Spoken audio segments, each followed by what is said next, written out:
हरे कृष्णा. तर आषाढी वारी निघालेली आहे.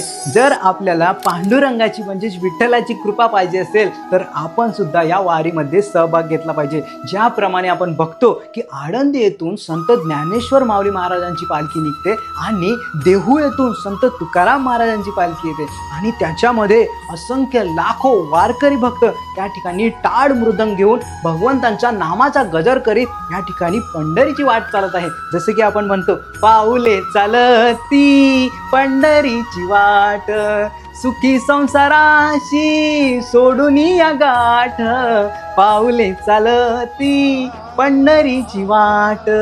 तर पाऊले चालत आहे पंढरीची वाट, जी की विठ्ठलाच्या भेटीसाठी सर्व वारकरी भक्त जात आहे, जी की आपल्या संपूर्ण संसाराशी 15 ते 20 दिवस निवृत्त होऊन सर्व वारकरी भक्त विठ्ठलाच्या भेटीसाठी जात आहे. जर आपल्याला भगवंतांची कृपा पाहिजे असेल, विठ्ठलाची कृपा पाहिजे असेल तर आपण सुद्धा जसं की आपण नाव घेत भगवंतांचं रामकृष्ण हरी रामकृष्ण हरी, ज्ञानोबा माऊली तुकाराम, ज्ञानोबा माऊली तुकाराम, अशा प्रकारे भगवंतांचा नामाचा गजर करत आपण सुद्धा या वारीमध्ये सहभाग घेतला पाहिजे.